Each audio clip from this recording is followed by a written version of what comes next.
As you know, the DA42 is one of my favorite aircraft to fly, and so I thought today we should take a look at its little brother, the DA40.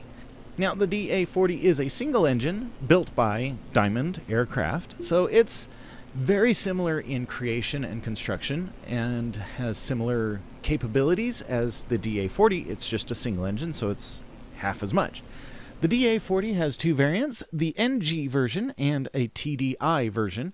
These two differ mainly in just the package. Like, it's got a G1000 in one of them, which is the NG version, and the TDI version, which I'm going to fly today, has what's traditionally called the six-pack, which are all those little dials that you see in the older aircraft, and it's kind of starting to become a thing of the past. So let's turn this on.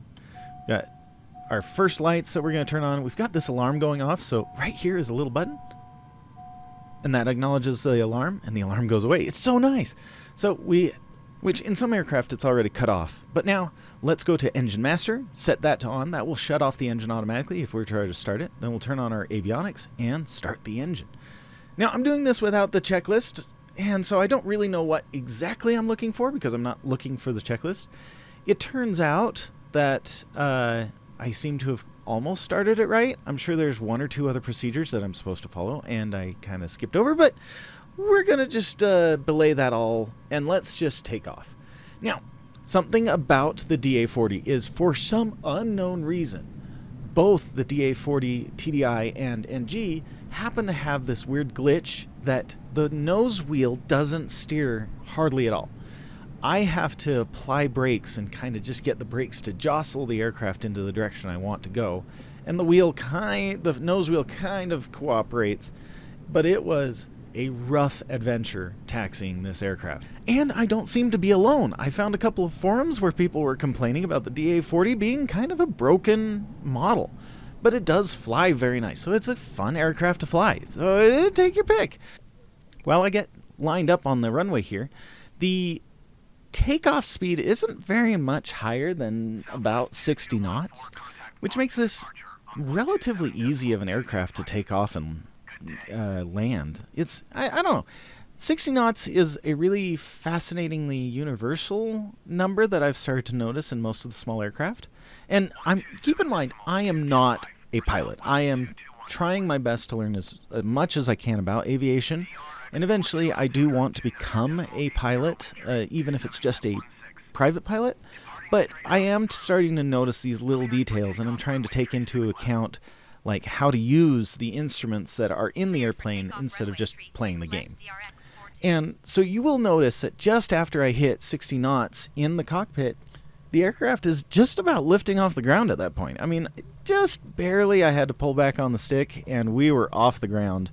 Now, I did have a side wind, so I had to put quite a bit of rudder into steering the aircraft down the runway, which is fascinating because as soon as I had a small amount of velocity, the rudder was taking over, and it was no longer the steering wheel that was causing problems with steering.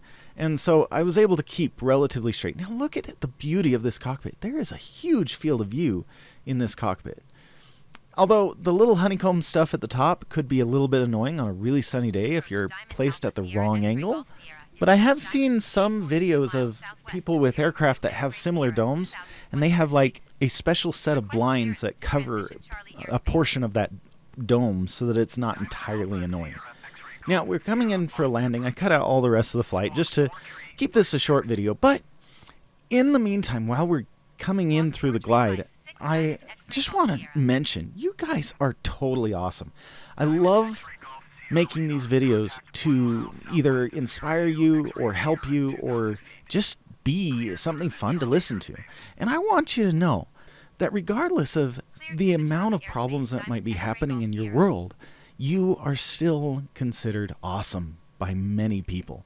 We may not see the people who admire us every day, but we are always somehow being looked up to in some way, shape, or form. And even if you don't know who might be looking up to you, knowing now that somebody is looking up to you somehow, that means that there's always going to be someone who sees you as a role model. And as a result, you can help influence their lives. And so just keep that in mind and remember that you are just totally awesome. In the meantime, as we're coming in for a landing, this aircraft, I don't know if it's just insanely light or whatnot, but I tried several times to land this aircraft. I was fascinated with just how much this aircraft caused me problems in landing. But nonetheless, I did finally, I made it onto the ground relatively safely just about every time. But I felt like I was on a trampoline or something like that, because no matter how hard I tried to make a buttery smooth landing, this thing would bounce as soon as I touched the ground. And you'll see it in this take. This was one of my better landings with this aircraft. But this aircraft definitely picked out an interesting niche in itself, because it has this good field of view. It is a low-wing aircraft, and it looks like one, and I've had a lot of fun with it, taking it sightseeing and just checking out some of the sights, because it's a nice low-velocity aircraft. Oh, there's my bounce. No matter how hard, and there's a second bounce, and there's a third bounce. Oh, and I finally stopped bouncing. Great. But it is a great aircraft. It's a little bit more agile than like a Cessna 172, but it's not super overkill speed and dynamics as like driving a TBM 930 or something like that. Flying a TBM 930. But that being said, I hope you guys enjoyed this video. To shut it down, it's just basically the reverse, and yeah, that's all you got. Anyway, we'll see you next time. Have a good day. Bye-bye.